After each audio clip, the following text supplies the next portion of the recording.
오늘은 의로운 요셉과 교회라는 제목으로 하나님 말씀 함께 나누고 같이 기도하도록 하겠습니다. 오늘 본문 보시면 예수님의 부모님, 그 중에서도 아버지 요셉에 대한 이야기인 것을 보게 됩니다. 신약 성경 보시면 예수님 아버지인 그 요셉에 대해서는 그렇게 많이 나오지 않습니다. 오늘 마태복음 본문이 그나마 예수님의 육신의 아버지인 요셉에 대해서 가장 길게 설명한 부분이라고 볼 수 있습니다. 그런데 이 요셉의 역할을 잘 보면 오늘날 교회의 역할과 굉장히 비슷한 부분이 있습니다. 예수님께서 성령으로 잉태되어 여자에게서 나신 분입니다. 예수님은 어머니 마리아의 몸을 통해서 이 땅에 오셨습니다. 마태복음 계보 보시면 예수님께서 성령으로 잉태되신 분이라는 것을 매우 강조합니다. 마태복음 계보 보시면 대부분 남자가 어떤 아내에게서 아들을 낳았다라는 식으로 기록이 됩니다. 1장 3절 보시면 유다는 다마라에게서 베레스를 낳고, 베레스는 라합에게서 보아스를 낳고, 다윗은 우리아의 아내에게서 솔로몬을 낳고, 이런 식으로 남자가 아들을 낳은 것이고 여자는 남자의 아들을 낳는 수단이자 통로의 역할을 하는 식으로 이렇게 적혀져 있습니다. 그런데 놀랍게도 예수님 같은 경우에는 남자인 요셉이 아니라 어머니, 여자인 마리아에게서 나셨다는 것이 강조가 됩니다. 마태복음 1장 16절을 보시면 야곱은 마리아의 남편 요셉을 낳았으니 마리아에게서 그리스도라 칭하는 예수가 나시니라. 보시면 보통 여자가 남편의 아내라고 되어 있는데 16절은 마리아가 요셉의 아내가 아니라 요셉이 마리아의 아내다, 이렇게 소개를 합니다. 이것은 예수님이 사실 이제 육신적으로 요셉의 아들이 아니라 여자인 마리아의 아들임을 강조하는 겁니다. 생물학적 차원에서 보시면 예수님은 요셉의 아들이 아니었습니다. 물론 이제 계보적 차원에서 보면 예수님은 다윗의 후손으로 요셉의 이제 아들이셨습니다. 그래서 예수님은 요셉의 아들이면서 동시에 요셉의 아들이 아닌 겁니다. 예수님에 대한 이 요셉의 역할이 무엇입니까? 요셉은 예수님을 임신한 마리아를 데려옴으로써, 받아들임으로써 예수님이 이 땅에 오실 수 있도록 한 역할을 합니다. 바로 이런 의미에서 요셉과 오늘날 교회가 굉장히 비슷한 부분이 있는 겁니다.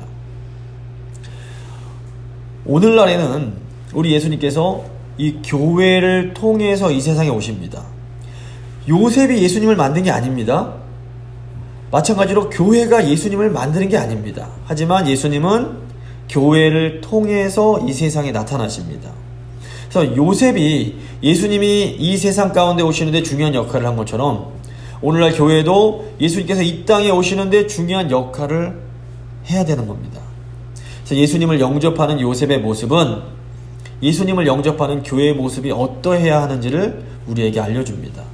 성탄을 이제 얼마 두고 있는데 우리 본문에 나오는 요셉의 모습을 통해서 우리 교회가 어떻게 예수님을 잘 영접해야 될지를 한번 생각해 보도록 하겠습니다. 세 부분 나눠서 오늘 본문 살펴볼 텐데, 첫 번째는 성도의 위기, 두 번째는 말씀과 믿음, 세 번째는 소망의 인내가 되겠습니다. 먼저 성도의 위기를 살펴보겠습니다. 예수 그리스도의 탄생, 즉 예수님께서 이 땅에 나타나시는 것은 위기와 함께 시작이 됩니다. 18절 보시면 예수 그리스도의 나심은 이러하니라. 그의 어머니 마리아가 요셉과 약혼하고 동거하기 전에 성령으로 잉태된 것이 나타났더니. 예수님의 어머니 마리아가 요셉과 약혼을 한 상태에서 임신을 합니다. 우리에게는 이게 너무 익숙합니다. 너무너무 익숙하기 때문에 별로 충격적이지 않습니다. 하지만 2000년 전 약혼한 처녀가 임신을 했다라는 것은 굉장히 심각한 일이었습니다. 이게 얼마나 심각한 일이었는지는 당시 이제 유대사회의 문화랑 이런 것들 좀 이해할 필요가 있습니다.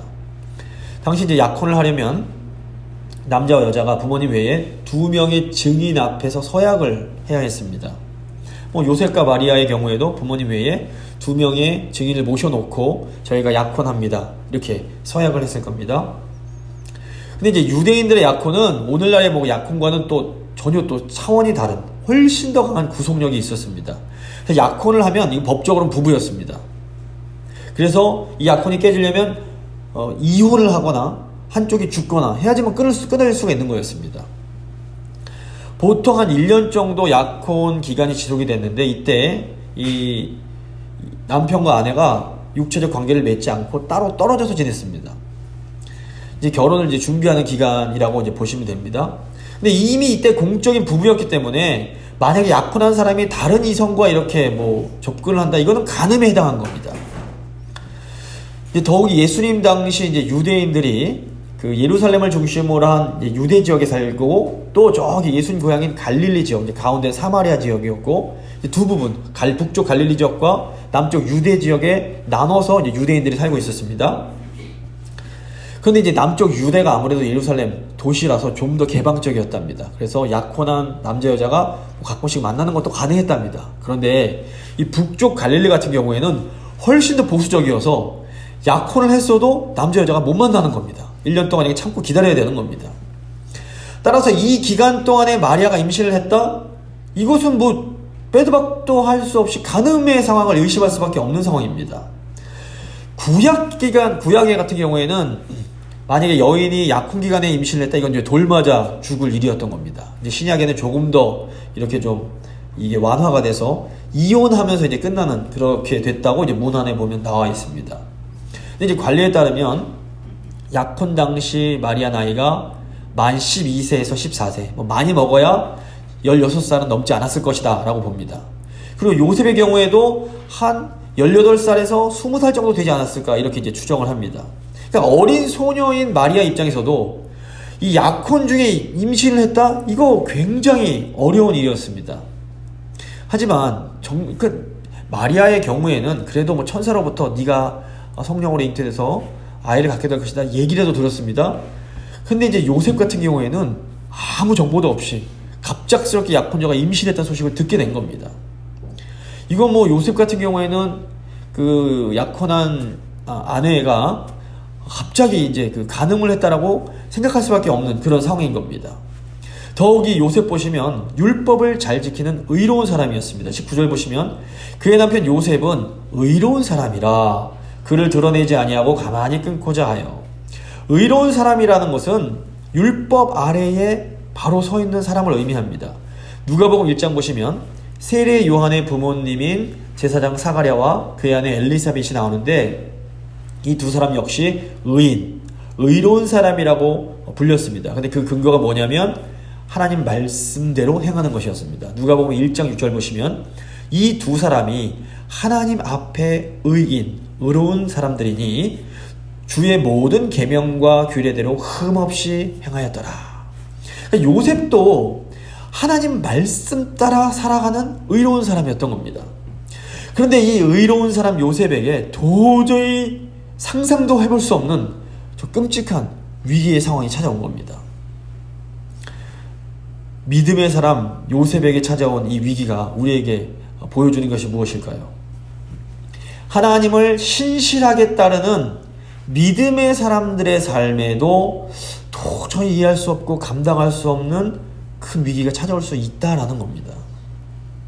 진실된 믿음이 있다고 고난이 없고 위기가 없는 게 아닙니다. 믿음의 가정, 신실한 교회에도 이 요셉에게 찾아왔던 위기 같은 것들이 찾아옵니다. 요셉은 의로운 사람이었고 요셉이 어떤 큰 죄를 지어서 이런 어려운 일이 생긴 것이 아니었습니다. 반대로 생각해보면 요셉이야말로 하나님 뜻에 순종할 수 있는 의로운 사람이었기 때문에 요셉에게 그런 위기가, 고난이 찾아온 것이라고 볼 수도 있습니다. 구약 성경 보시면 욥이 나오는데 욥도 하나님 보실 때 참 의로운 사람이었습니다. 욥기 1장 1절 보시면 우스 땅에 욥이라 불리는 사람이 있었는데 그 사람은 온전하고 정직하여 하나님을 경외하며 악에서 떠난 자더라. 참 훌륭한 사람입니다. 욥이 고난받은 것이 욥이 뭘 잘못했기 때문이 아니었다는 겁니다. 물론 욥이나 뭐 요셉이나 다 인간이고 죄가 없다는 것은 아닙니다. 하지만 이분들이 정말로 하나님을 경외하며 하나님 말씀에 순종하기 위해서 무던히 애썼던 사람인 것은 분명히 보입니다. 무엇보다 하나님께서 이 사람들의 믿음을 잘 알고 계셨습니다. 욥도 보면 하나님께서 욥을 믿으십니다. 욥은 하나님의 섭리 가운데 하나님의 뜻을 세상 가운데 계시하기 위해서 정말 섭리 중에 고난받은 예수님의 그림자였던 겁니다.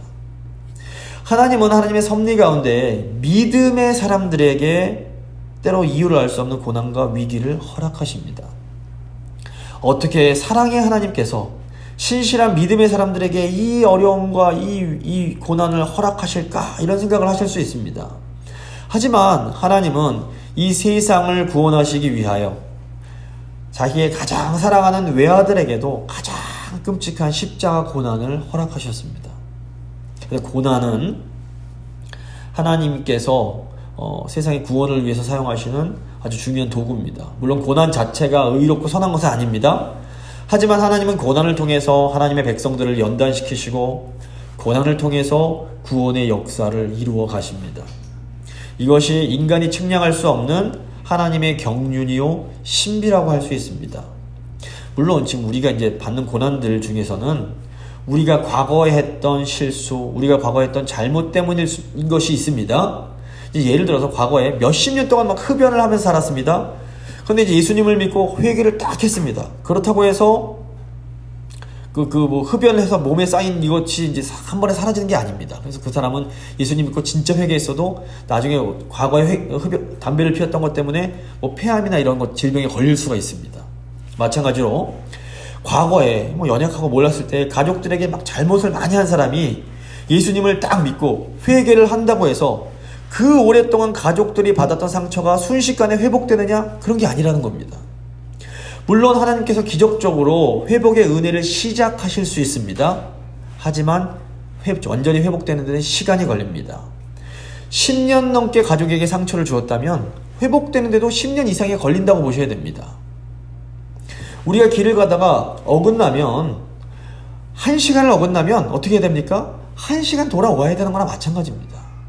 우리가 잘못했던 것에는 하나님께서 용서하셨어도 회복되는 데는 시간이 걸립니다. 인생에 지름길이 없는 것처럼 신앙에도 쉽고 빠른 지름길은 없습니다.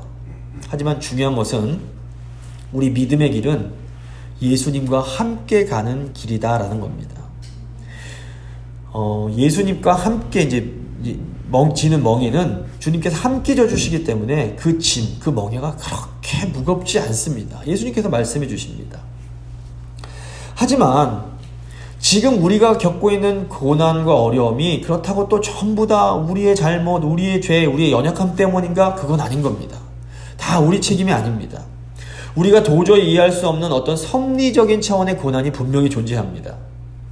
누가 봐도 너무 믿음 좋으시고 신실하신 분인데 그분에게 이해할 수 없는 고난과 어려움이 찾아옵니다. 근데 오늘 요셉을 보면 이렇게 도대체 이해할 수 없는 어려움이 찾아온 상황에서 성도인 우리가, 교인 우리가 어떻게 해야 할지를 우리에게 알려줍니다. 요셉의 위기는 요셉의 잘못 때문에 찾아온 것이 아니었습니다. 어떻게 보면 요셉의 위기는 전적으로 마리아 때문에 일어난 일이라고 생각될 수 있었습니다. 그러니까 요셉이 처음에는 마리아에게 배신감을 느꼈을 수도 있습니다. 근데 보통 일반적인 남자라면 어떻게 했을까요? 막 화를 내면서 마리아를 비난하고 정죄하고 당신이 나에게 어떻게 그럴 수가 있어? 막 이제 그 상처를 복수하려고 했을지도 모르겠습니다. 하지만 요셉은 그렇지 않았습니다. 요셉은 조용히 사람들에게 알리지 않고 그 관계를 끊고자 합니다. 요셉은 마리아의 수치가 사람들에게 알려지는 것을 원치 않았습니다. 그래서 요셉은 아마도 마리아를 위해서 조용히 두 명의 증인을 모시고 그 앞에서 이혼을 하려고 생각을 했던 것 같습니다. 그것이 이제 당시로서는 요셉이 마리아를 위해서 해줄 수 있는 최선이었던 겁니다. 근데 우리에게 찾아오는 위기나 어려움도 내 잘못이 아닐 수 있습니다. 근데 이때 우리가 다른 사람을 비난하거나 정죄하지 않는 것이 너무너무 중요합니다. 믿음으로 사는 사람, 믿음으로 사는 교회는 정죄보다는 이해를 하고 비난보다는 격려를 할 수 있어야 됩니다.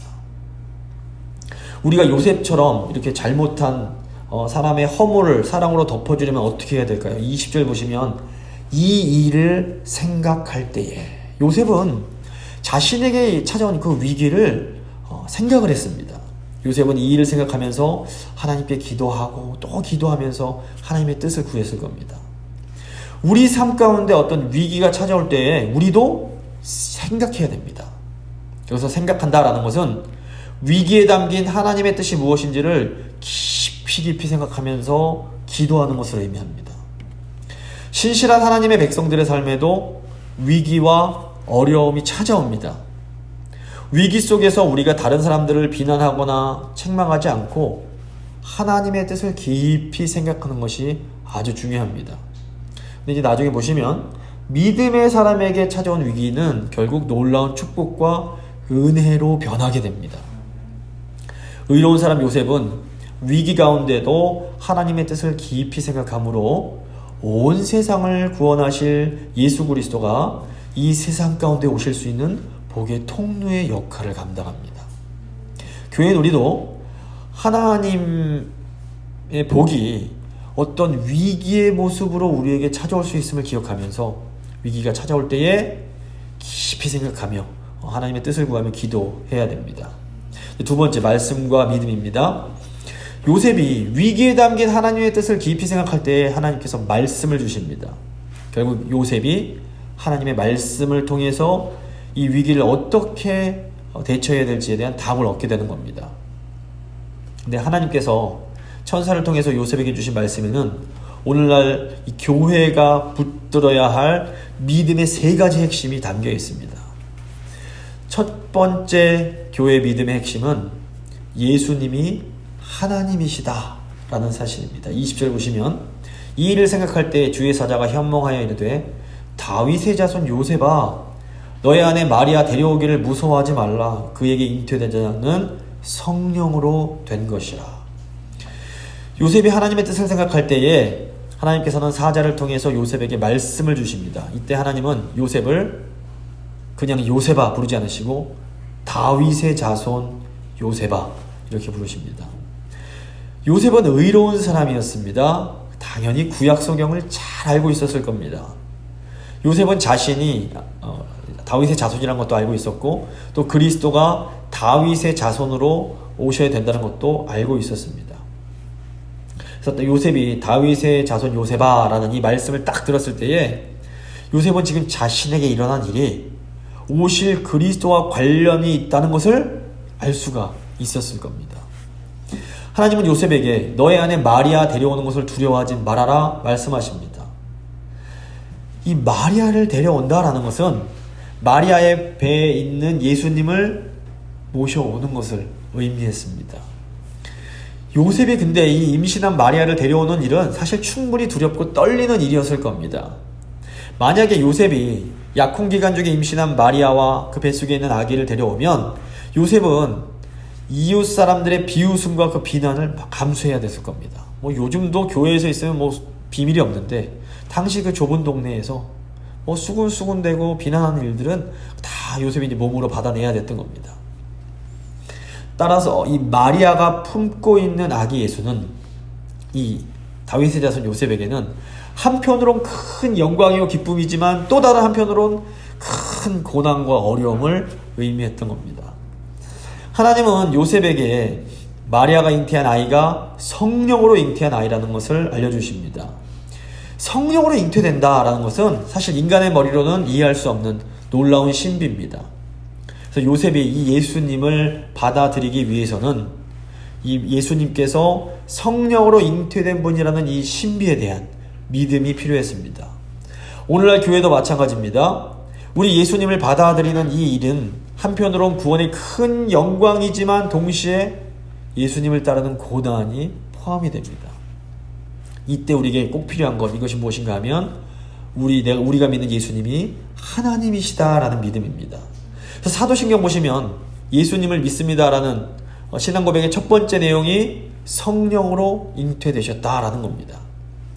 예수님께서 성령으로 잉태되셨다라는 것은 예수님이 하나님의 아들이심을 의미합니다. 그러니까 존재론적인 차원에서 보면 어떤 존재의 아들은 곧 그 아버지와 똑같은 존재입니다.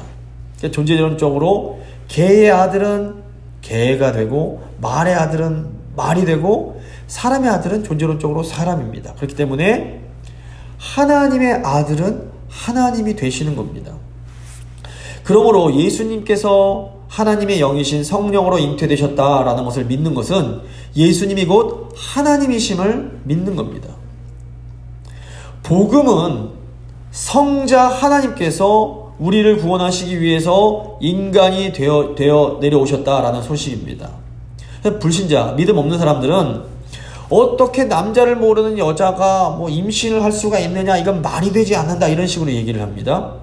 하지만 교회는 세상이 창조되기 전에 태초부터 계시던 성자 하나님께서 우리를 구원하시기 위하여 인간이 되셨음을 믿는 이 믿음 위에 세워지는 겁니다. 성자 하나님께서 우리를 구원하시기 위하여 인간이 되심으로 먼저 고난을 당하셨습니다. 이 믿음이 있을 때에 우리도 우리를 찾아오는 고난을 받아들일 수 있는 겁니다. 이 땅에서 예수 그리스도를 영접하는 것은 구원의 영광과 십자가의 고난을 동시에 받아들이는 겁니다. 로마서 8장 17절을 보시면 자녀이면 또한 상속자 곧 하나님의 상속자요 그리스도와 함께한 상속자니 우리가 그와 함께 영광을 받기 위하여 고난도 함께 받아야 할 것이니라. 생각하건대 현재의 고난은 우리에게 나타날 영광과 비교할 수 없도다.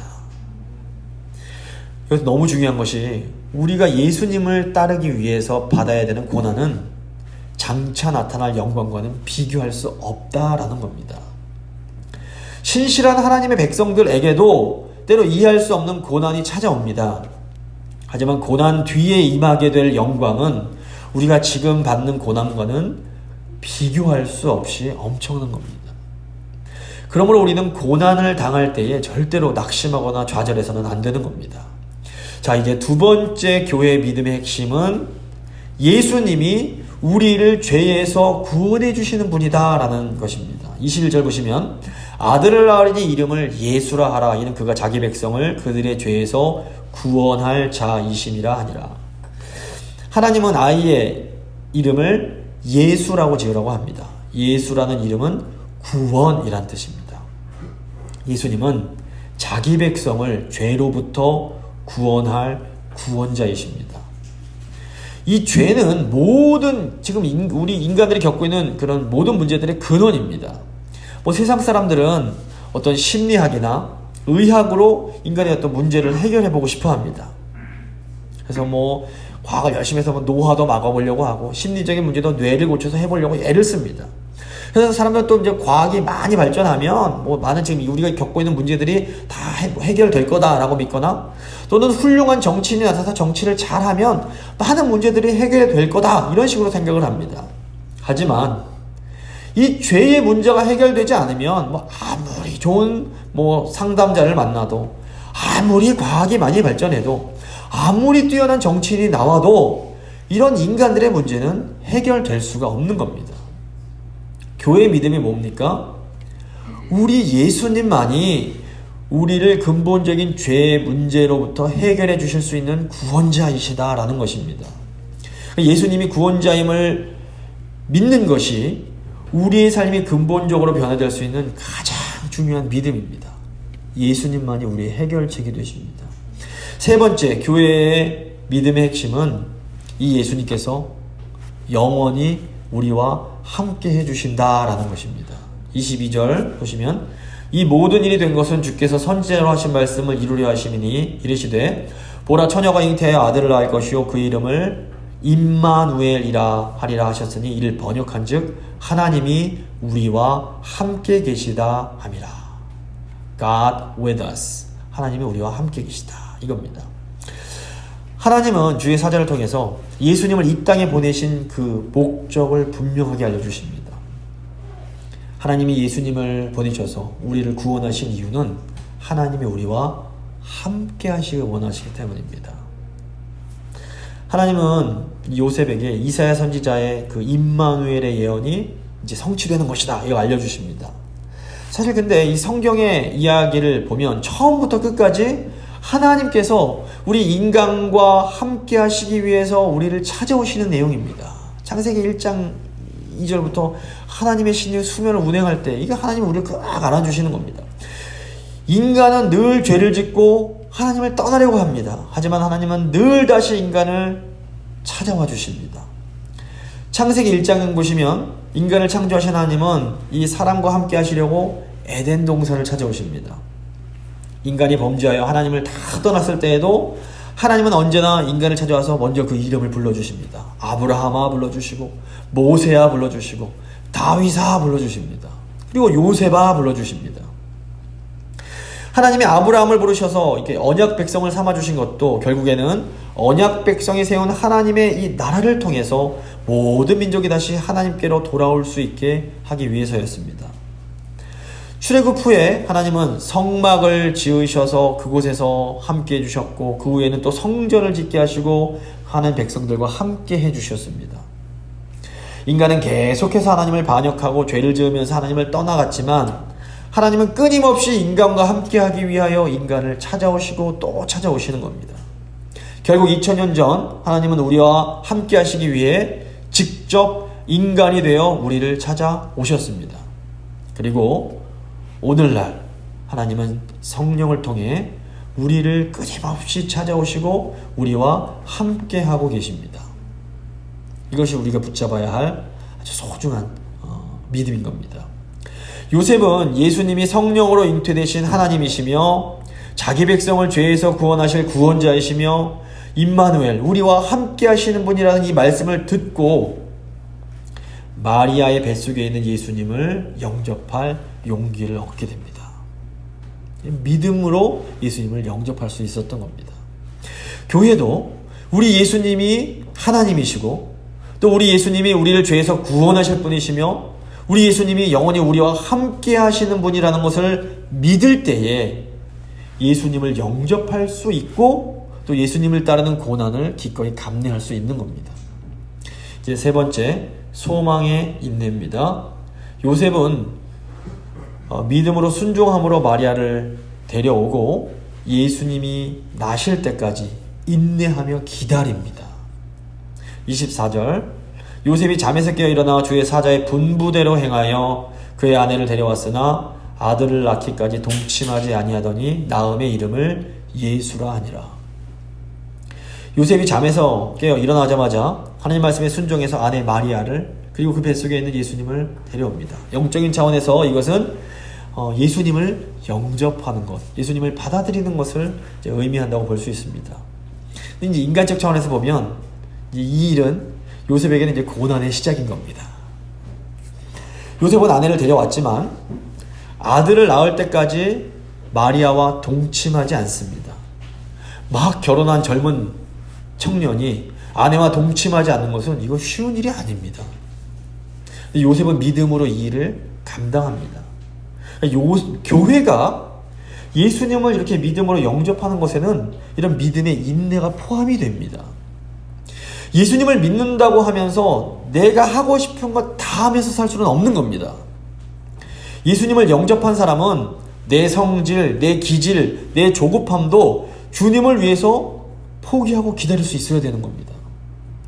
예수님의 제자인 요한이 별명이 뭐였습니까? 우레의 아들이었습니다. 그냥 엄청 다혈질로 그냥 버럭버럭 화를 낼 수 있는 사람이었습니다.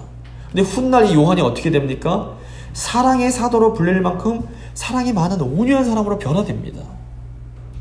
근데 요한이 이렇게 되는 데는 믿음으로 인내하는 수많은 인고의 세월이 필요했던 겁니다. 얼마나 참았겠습니까? 예수님을 영접하는 일에는 이렇게 자기를 부인하고 예수님을 따라가는 이런 인내의 시간이 포함이 됩니다.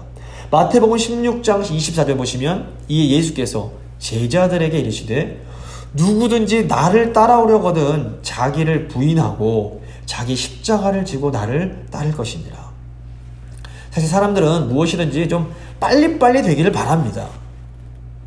특히 현대인들은 참고 기다리는 것을 너무 힘들어합니다. 요즘 아이들은 뭐 손가락만 하면 모두 인터넷이 슉슉 넘어가기 때문에 뭐 1초도 참기 힘들어한답니다. 하지만 인생이나 신앙에 있어서 쉽고 빠른 지름길은 없습니다. 아마 왜 우리 가족이 이렇게 기도를 많이 하는데 빨리 변하지 않을까? 왜 우리 다음 세대가 이렇게 빨리 좀 이렇게 그냥 믿음이 좋아지지 않을까? 안타까우실 겁니다. 저도 마찬가지입니다. 하지만 우리 하나님께서 지금도 우리 안에서 일하고 계심을 잊으시면 안 됩니다. 농사를 지을 때 시간이 필요합니다. 그 하나님이 농부이신 하나님께서 이걸 다 재고 계십니다. 예수님도 마리아의 뱃속에서 이 땅에 나오실 때까지 10개월을 다 채우시고 나오십니다. 그리고 이 세상에 오신 후에도 공생에 시작하시기 전에 30년 이상을 더 기다리십니다.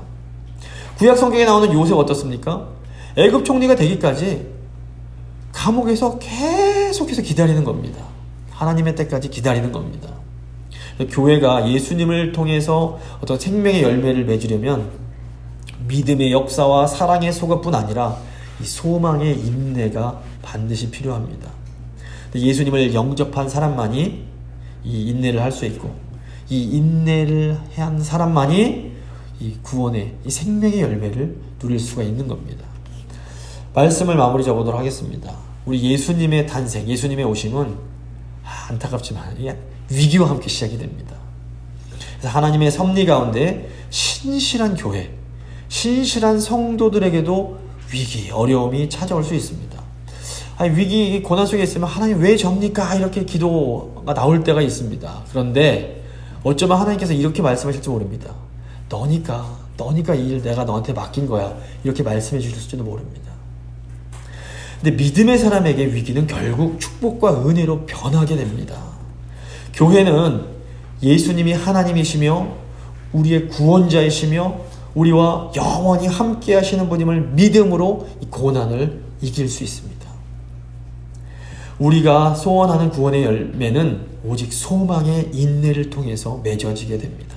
그래서 믿음 안에서 소망의 인내를 통해 우리에게 찾아온 위기와 어려움을 하나님의 놀라운 축복과 은혜로 바꾸어가는 우리 교회가 될 수 있기를 간절히 소망합니다. 이 시간 한번 믿음의 기도 같이 드리시겠습니다.